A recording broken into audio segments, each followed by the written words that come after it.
Today we're going to talk about carrots, how to plant them, how to grow them, and how to harvest them.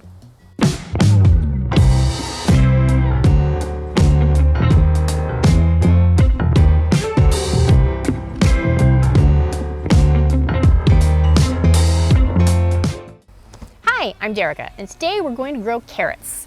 We have our raised garden bed that you've probably seen in previous videos, and if you haven't, shame on you. Go watch those right now. So, we have cleared out this area. This used to have kale and cauliflower. So those were our winter crops, and now we're way into spring. It is hot already because Florida, hello. But we need to augment this bed now so that it has plenty of nutrients for our new crop, which is carrots, to grow.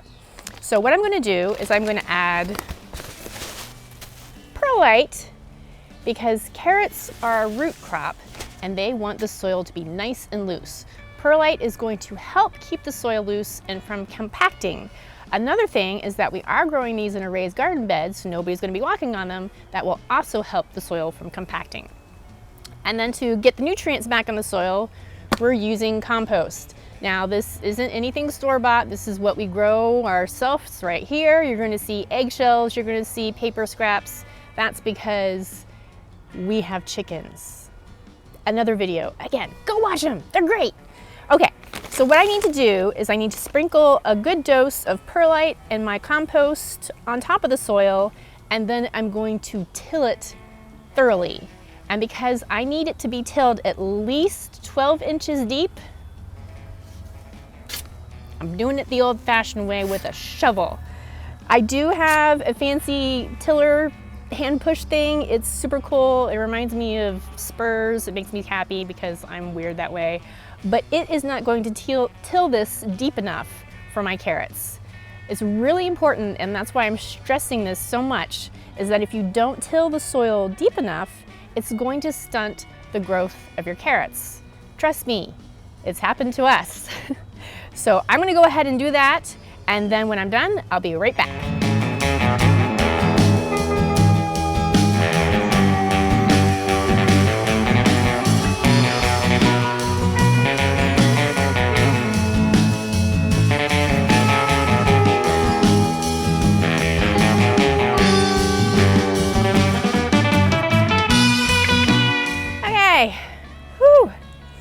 So some people will suggest that you till the ground first and then add your compost and whatever soil augmentations you're gonna do. I say that's working twice. So that's why I put the perlite and the compost on it first and then tilled it, because tilling not only loosened my soil from any compaction that occurred, but it also integrated all those ingredients back into the soil. So yay! All right, so now we're ready to plant our carrots. Once I tilled the soil, I smoothed it out. Oh, the sprinkler system just came on. That was exciting. Hopefully it doesn't get too loud. If it does, we might have to do this over again, or I can just turn it off. Just turn it off. 1 second. Okay. So once I finished tilling and adding my different components to the soil, I smoothed it out carefully so that I have an even surface, but I wanted to make sure that I didn't compact it, because that would ruin all the work that I just did. All right, so today we're gonna be planting Kuroda long 8-inch carrots. These are from Baker Creek Heirloom Seeds. We like using seeds that are non-GMO, and heirlooms mean that they're an older seed source that hasn't been messed with by science. So yay. All right, these guys, if you saw our seed starting tips and tricks, if not, go watch that. But these are root vegetables, so we want to direct soil. These are root vegetables, so we want to direct sow. The reason why we direct sow root vegetables, if you hadn't seen that other video, is because we're harvesting the roots. The roots, we don't want to hinder their growth, so if we started them in a seed starter and then replanted them, that may stunt their growth. So we're just gonna direct soil. So, direct sow. I got my mix all talked up, is that what you say? So in order to do that, we need to make sure that we are well past our last frost date. Here in Florida, I don't think that even happened this year. So we're well into season, but I know this area gets partial shade, so carrots are full sun, have full sun requirements, but in Florida, partial shade will help extend a growth season for some of our vegetables because our sun is scorchingly hot and it won't make them bolt. All right, so for these, on the back of the packet, it has all these information, but we know from that seed starter tips and tricks video that these are little tiny seeds, so they don't need to be planted very deep.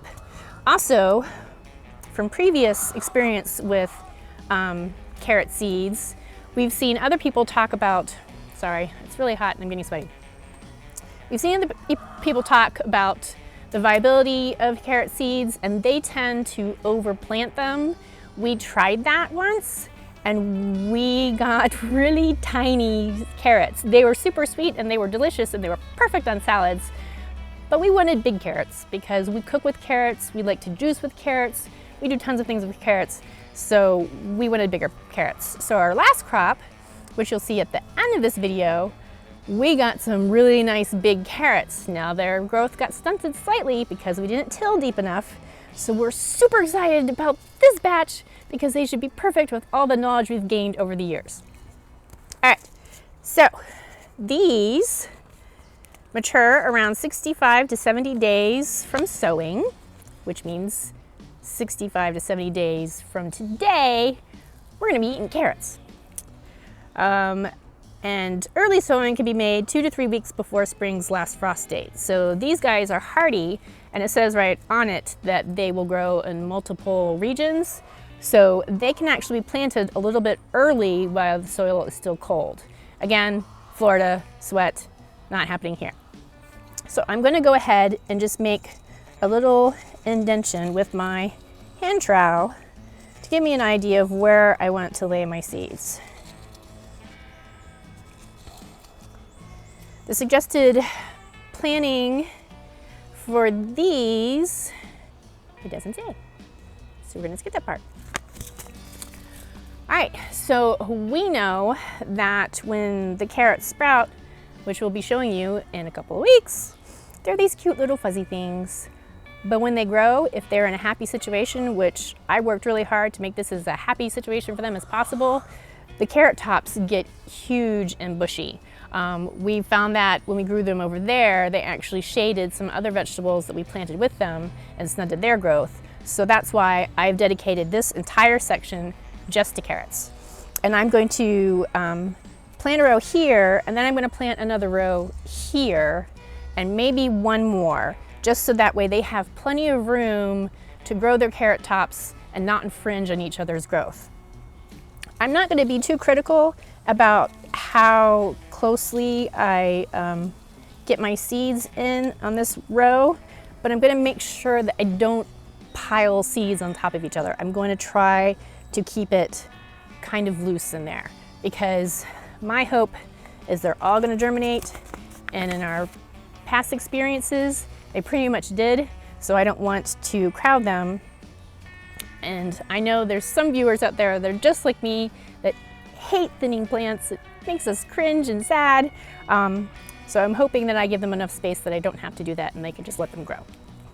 All right, so what I do is I just make a little V with the packet, and I'm just gonna use that to sprinkle my seeds in. There are little plastic devices that you can get. If I can find one, I'll put one in the link in the description below. Then you can pour your seeds in that, and it will help sprinkle a more even layer of seeds out. So let's get started. So these seeds are really tiny, and I'm just sprinkling them along this little ditch that I made all the way this length. And I might go back and just sprinkle a little bit more in there because I was super lenient on how many seeds I put in there.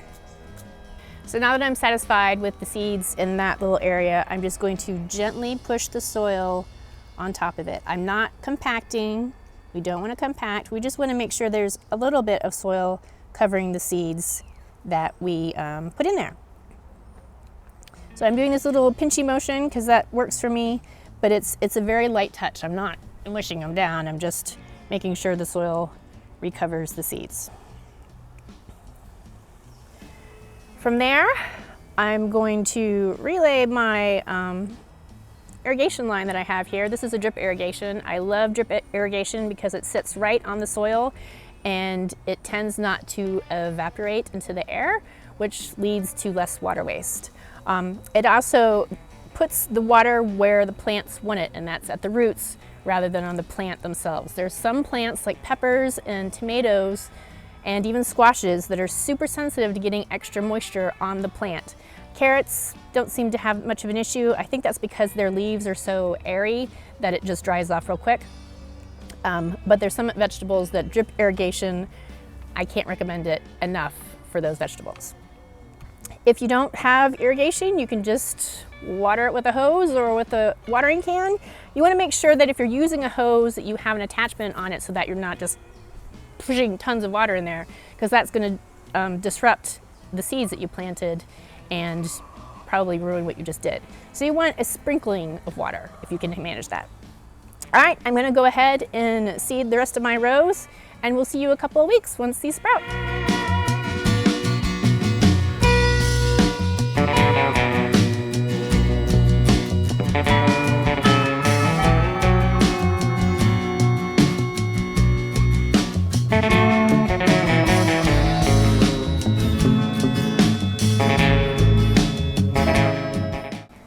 So our carrots are fully mature now. You can harvest carrots as we have all through the growing season. Baby carrots are best around 50 to 60 days from sowing. Those are going to be sweet and tender. You're going to wait for them to mature roughly 75 days from sowing. But the way to check, so you're just going to brush back the soil so you can reveal the top of your carrot and see how wide it is. For most types of carrots, you're looking for roughly 1 inch in diameter, but it depends on your particular type of carrots, so check your seed packet for more information on that. And then once you see that it's big enough, you gently pull it out and knock away the soil. Okay, so besides the carrot, you can eat the carrot tops. They are not poisonous. For some reason, some people think they are. They're not. And they have a taste similar between the cross of parsley and, surprisingly enough, carrot.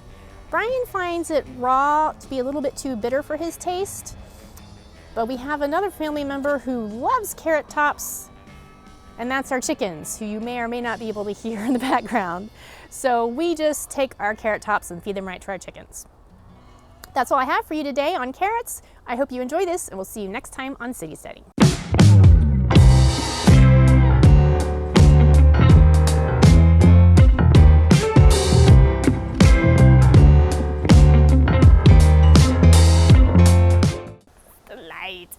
The light, it burns.